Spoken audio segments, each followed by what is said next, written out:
ओम शांति। 9/6/2022 के बाबा के साकार अनमोल धारणा युक्त मधुर महावाक्य हैं, जिनमें बाबा ने कहा है ऊंच पद पाने के लिए इस दुकान हट्टी का सेल्समैन बहुत अच्छा बनना है और हर एक की नब्ज़ देख करके ये ज्ञान देना है। साथ साथ बाबा ने कहा क्रोध के वश होकर के कोई ऐसे शब्द नहीं बोलने हैं जो किसी को दुख पहुँचे, कोई आत्मा नाराज हो जाए, जो बाबा का बनने के बजाय और ही डिससर्विस करे। कहते भी हैं ऐसे बोल ना बोलिए जो कोई कहे चुप, ऐसी जगह न बैठिए जो कोई कहे उठ। अपने शब्दों को सोच समझ करके बोलो, पहले सोचो फिर तोलो और फिर बोलो। तो क्रोध का भूत भी बहुत नुकसानदायक है, पहले खुद को जलाता है फिर औरों को जलाता है, अर्थात नुकसान पहुंचाता है। इसलिए प्रेम स्वरूप आत्मा बनना है, शांत स्वरूप आत्मा बनना है।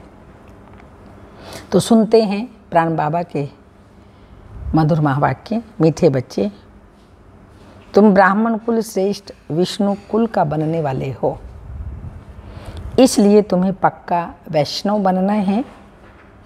कोई भी बेकायदे चीज़ें प्याज आदि भी नहीं खाना है। क्वेश्चन, तुम बच्चों को किस परीक्षा में डरना व मूंझना नहीं है? आंसर है, अगर चलते चलते इस पुरानी जुत्ती शरीर को कोई तकलीफ होती है, बीमारी आदि आती है, तो इससे डरना व मूंझना नहीं है और ही खुश होना है, क्योंकि तुम जानते हो ये कर्म भोग है। पुराना हिसाब किताब चुकतू हो रहा है। हम योग बल से हिसाब किताब नहीं चुकतू कर सके तो कर्म भोग से चुकतू हो रहा है। ये जल्दी खत्म हो तो अच्छा है। गीत हमारे तीर्थ न्यारे हैं। ओम शांति। निराकार भगवानुवाच्य, उनका तो एक ही नाम है, शिव भगवानुवाच्य। यह कहना पड़ता है समझाने के लिए, पक्का निश्चय कराने के लिए। बाप को कहना पड़ता है मैं जो हूँ, मेरा नाम कभी नहीं बदलता। सत्युग के जो देवी देवताएं हैं वह तो पुनर्जन्म में आते ही हैं। बाप इस तन से बच्चों को समझा रहे हैं, ब्रह्मा तन से बाबा हम बच्चों को समझा रहे हैं। तुम रूहानी यात्रा पर हो, बाप भी गुप्त है, दादा भी गुप्त हैं, कोई भी नहीं जानते ब्रह्मा तन में परम पिता परमात्मा आते हैं। बच्चे भी गुप्त हैं, सब कहते हैं हम शिव बाबा की संतान हैं। तो उनसे वर्षा लेना है, उनकी श्रीमत पर चलना है। यह तो निश्चय है कि वह हमारा सुप्रीम बाप, सुप्रीम सतगुरु हैं। कितनी मीठी मीठी बातें हैं। हम निराकार शिव बाबा के स्टूडेंट हैं, वह हमको राजयोग सिखलाते हैं। भगवानों वाच्य हे बच्चे, मैं तुमको राजयोग सिखाता हूँ। मेयर तो ऐसे नहीं कहेंगे हे बच्चे, सन्यासी भी ऐसे कह ना सकें। बच्चे कहना तो बाप का ही फर्ज है, बच्चे भी जानते हैं। हम निराकार बाप के बच्चे हैं, उनके सन्मुख बैठे हैं। प्रजापिता ब्रह्मा कुमार कुमारियां हैं। प्रजापिता अक्षर ना डालने से मनुष्य मूंझते हैं, समझते हैं ब्रह्मा तो सूक्ष्म वतनवासी देवता है, वह फिर कहाँ से आया। कहते हैं ब्रह्मा देवताय नमः, शंकर देवताय नमः। फिर गुरु भी कहते हैं गुरु ब्रह्मा गुरु विष्णु। अब विष्णु व शंकर तो गुरु है नहीं। समझते हैं शंकर पार्वती को कथा सुनाते हैं तो गुरु ठहरा। गुरु विष्णु भी नहीं है, सत्युग में लक्ष्मी नारायण गुरु बनते ही नहीं हैं। कृष्ण को भी बड़ा गुरु गीता का भगवान बना दिया है। लेकिन भगवान एक हैं, यह बात तुम बच्चों को सिद्ध करना है। तुम गुप्त सेना हो, रावण पर जीत पाते हो, अर्थात माया जीते जगत जीत बनते हो। माया धन को नहीं कहा जाता, धन को संपत्ति कहा जाता है। तो बाप बच्चों को समझाते हैं, बच्चे अब मौत सामने खड़ा है। यह वही 5000 वर्ष पहले वाले अक्षर हैं। सिर्फ निराकार भगवानु वाच्य के बदले साकार कृष्ण का नाम लिख दिया है। तो बाप कहते हैं, यह नॉलेज जो तुमको अभी मिलती है, यह है भविष्य प्रारब्ध के लिए। प्रारब्ध मिल गई, फिर नॉलेज की दरकार ही नहीं। यह नॉलेज है ही पतित से पावन बनने की। पावन दुनिया में फिर किसी को गुरु करने की दरकार ही नहीं है। वास्तव में गुरु तो एक ही परम पिता परमात्मा हैं, पुकारते भी हैं, हे पतित पावन आओ। तो समझाना चाहिए ना, वही सुप्रीम गुरु है। सर्व का सद्गति दाता राम गाया जाता है। तो वह जरूर तब आएंगे, कब आएंगे वो? जब सभी की दुर्गति होगी। वहाँ तो है क्षीर सागर, सुख का सागर। विषय वैतरणी नदी वहाँ होती ही नहीं। विष्णु क्षीर सागर में होंगे तो जरूर उनके बच्चे भी साथ में रहेंगे। अभी तुम ब्राह्मण कुल के हो, फिर विष्णु कुल के बनेंगे। वह कंप्लीट वैष्णव है ना। देवताओं के आगे कभी बेकायदे चीज प्याज आदि नहीं रखेंगे। बर्फी लड्डू फ्रूट का भोग लगाएंगे। ऐसे प्याज आदि का कभी देवी देवताओं को भोग नहीं लगाते हैं। तो बाबा बता रहे हैं, ऐसे प्याज आदि नहीं रखेंगे। फिर से ऐसा देवता बनना है तो ये छोड़ना पड़ेगा। बाबा मनुष्य से देवता बनाने आए और हम देवता बन रहे हैं, तो ये प्याज लहसुन आदि छोड़ना पड़ेगा। यह है संगम युग, समझाया गया है। तुम ब्राह्मण ही संगम पर हो, बाकी सब कलयुग में हैं।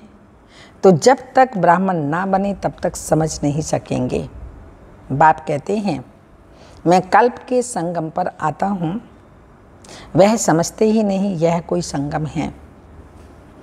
दुनिया बदलती है ना, गाते भी हैं, परंतु कैसे बदलती है यह कोई भी नहीं जानते। ऐसे ही सिर्फ मुख से कह देते हैं। तुम अच्छी रीति समझते हो, श्रीमत पर चलने से ही श्रेष्ठ बनेंगे। बाप को याद करना है, देह सहित देह के सभी संबंधों को भूल जाना है। बाबा ने बिगड़ शरीर भेजा था, फिर वैसे ही जाना है। यहाँ आए हैं पाठ बजाने। यह है गुप्त मेहनत। बाप और वर्षे को याद करना है। तुम घड़ी घड़ी ये भूल जाते हो।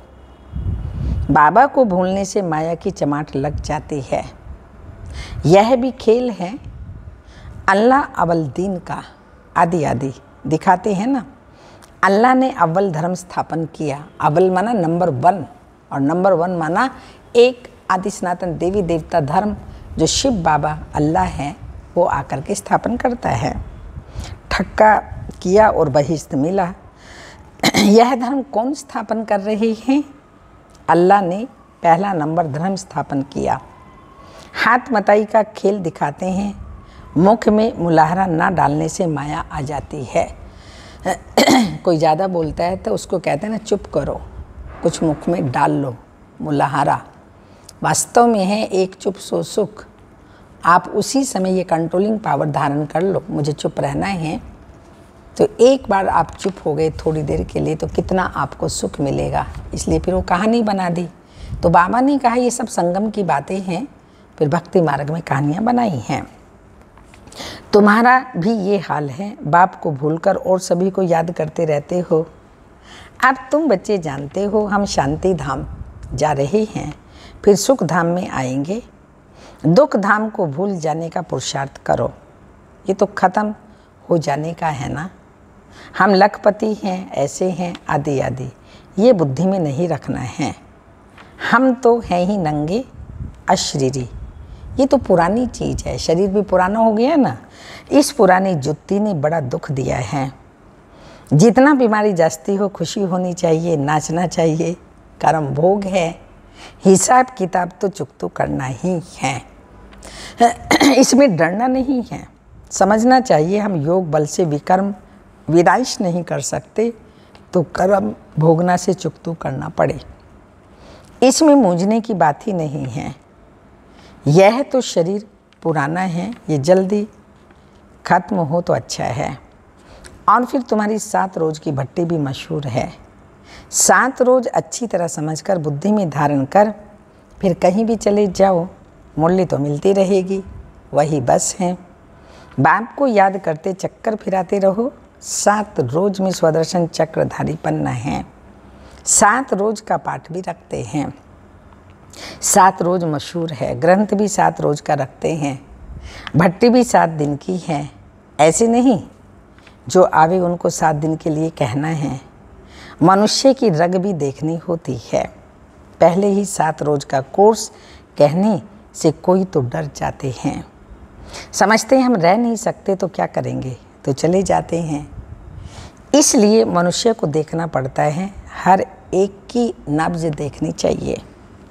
पहले तो जांच करनी चाहिए कितने दिन के लिए यहाँ आए हैं। फट से 7 दिन कहने से डर जाते हैं। 7 दिन कोई दे नहीं सकते। सर्जन कोई ऐसे होते हैं जो नब्ज देखकर झट बताते हैं कि यह तुम्हारी बीमारी है। यह भी तो तुम्हारा अविनाशी ज्ञान सर्जन है शिव बाबा। तो बच्चे भी मास्टर सर्जन हो। यह है रूहानी रुद्र ज्ञान यज्ञ। तुम कहते हो 1 सेकंड में मनुष्य को जीवन मुक्ति मिल सकती है, तो कोई भी कहते हैं जब 1 सेकंड में जीवन मुक्ति मिल सकती है तो 7 रोज़ क्यों कहते हो? सेकंड की बात बताओ। डर जाते हैं। हम तो नहीं रह सकते, इसलिए बच्चे नब्ज देखनी चाहिए। कौन कैसा है उसको उसके रिकॉर्डिंग समझाना चाहिए। वैद्य की तरह से नब्ज देखनी चाहिए, क्योंकि बच्चे हैं अविनाशी मास्टर ज्ञान सर्जन। सबके लिए एक ही बात हो ही नहीं सकती। बहुत बच्चे डिसर्विस कर देते हैं। फार्म भराने समय नब्ज देखकर पूछना होता है कितना दिन ठहर सकेंगे, वह भी पूछना होता है। अच्छा ये तो बताओ, सबका भगवान एक है ना? परमात्मा से तुम्हारा क्या संबंध है? पहले तो इस बात पर समझाना होता है कि वह बाप है और हम बच्चे हैं। बाप तो वर्षा देते हैं। स्वर्ग का वर्षा मिलना चाहिए। स्वर्ग का रचयिता है, अभी तो नरक है। भारत स्वर्ग था, विश्व के मालिक थे, देवी देवताओं का राज्य था, तो माया ने राज्य छीन लिया। अब फिर माया पर जीत पाकर राज्य लेना है। पुरानी पतित कलयुग की दुनिया का विनाश सामने खड़ा है, तो जरूर पावन दुनिया स्थापन करनी होगी। थोड़ा इशारा देना चाहिए, फिर आगे चलकर उन बातों को समझते जाएंगे। आज नहीं तो कल आ जाएंगे। जाएंगे कहाँ? एक ही हट्टी है सदगति मिलने की। परमपिता परमात्मा शिव बाबा की एक ही हट्टी है। 1 सेकंड में जीवन मुक्ति मिलनी है। हट्टी देखो कैसी है, जिसके तुम सेल्समैन हो। जो अच्छा सेल्समैन होगा तो पद भी अच्छा पाएगा। सेल करने का भी अक्ल चाहिए। अगर अक्ल नहीं होगा तो वो क्या सर्विस करेगा? पहले तो निश्चय बिठाओ, फिर 7 रोज़ की बात। अरे बाप तो वर्षा देने आए हैं। भारत सुख धाम था, अभी भारत दुख धाम है। फिर सुख धाम कैसे बनता है, कौन बनाते हैं? पहले रास्ता बताना है। हम आत्माएं शांति धाम के रहवासी हैं, फिर आते हैं पाठ बजाने। अभी बाप कहते हैं बच्चे वापिस घर चलना है। हाँ, बाबा कहते बच्चे वापस घर आना है। परमधाम में बैठ के कह रहे हैं बाप को याद रखने से तुम्हारे विकर्म विनाश होंगे। तुम्हारे उड़ने के पंख जो टूट गए हैं वो मिलते रहेंगे। ज्ञान योग के पंख हैं, उमंग उत्साह के पंख हैं। तुम चले आएंगे मेरे पास। बाप ही आकर कौड़ी से हीरे जैसा बनाते हैं। ये कमाई बड़ी ज़बरदस्त है। बाप को याद करने से 21 जन्म के लिए तुम निरोगी बनते हो। चक्र को याद करने से तुम एवर हेल्दी वेल्दी बनेंगे। अभी तो दोनों नहीं हैं, तुम्हारे में भी नंबर वार हैं, तो बच्चों को माया झट खा जाएगी। फिर भी आगे चल स्मृति आएगी। पिछाड़ी में राजाई भी आते हैं, सन्यासी आदि भी आते हैं। तुम कन्याओं माताओं ने ही बाण मारे हैं। यहाँ मंदिर भी एक्यूरेट बने हुए हैं। कुमारी कन्या का भी मंदिर है। अधर कुमारी का अर्थ थोड़ी समझते हैं। जो ग्रस्त व्यवहार में रहते हुए बीके बनते हैं उनको ही अधर कुमारी कहा जाता है। कुमारी तो कुमारी ही है। तुम्हारे यादगार में पूरा मंदिर बना हुआ है। कल्प पहले भी तुमने सर्विस की थी। तुमको कितनी खुशी होनी चाहिए। तुम्हारा कितना भारी ज़बरदस्त इम्तिहान है और पढ़ाने वाला है भगवान। दिल्ली की पार्टी बाबा से छुट्टी ले अपने स्थान पर जा रही थी। बच्चे अच्छा ही रिफ्रेश होकर के जा रहे हो। नंबरवार तो है ही। जो अच्छा समझते हैं अच्छा समझाते भी हैं। ये तो बच्चे समझते हैं। बाबा भी गुप्त हैं और दादा भी गुप्त हैं। हम भी गुप्त हैं। कोई भी जानते ही नहीं। ब्राह्मण लोग भी नहीं जानेंगे तो तुम समझा सकते हो कि तुम हो कुखवंशावली और हम हैं मुखवंशावली। तुम पतित हो, हम पावन बन रहे हैं। प्रजापिता ब्रह्मा की संतान हैं तो जरूर नई दुनिया, हाँ नई दुनिया के हुए ना। सत्यु के देवता नई दुनिया के हैं या ब्राह्मण नई दुनिया के हैं? ब्राह्मणों की चोटी है ना। चोटी ब्राह्मण कुल ऊपर या माथा देवता कुल ऊपर।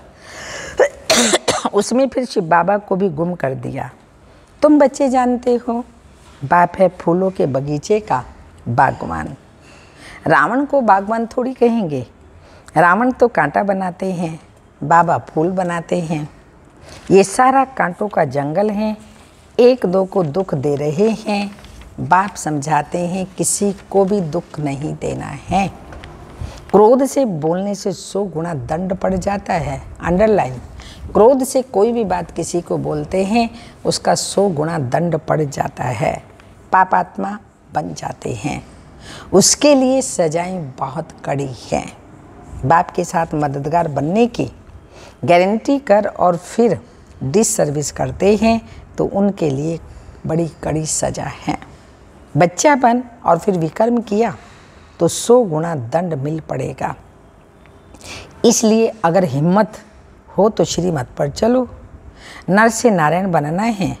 ऐसे नहीं अच्छा प्रजा तो प्रजा ही सही, नहीं। ये तो बहुत बड़ी माला है, मार्जिन बहुत है। इसमें हार्ट फेल नहीं होना है। गिरना है फिर संभलना है, हार्ट फेल नहीं होना है। शिव बाबा से 1 सेकंड में जीवन मुक्ति पाने की यह एक ही हट्टी है।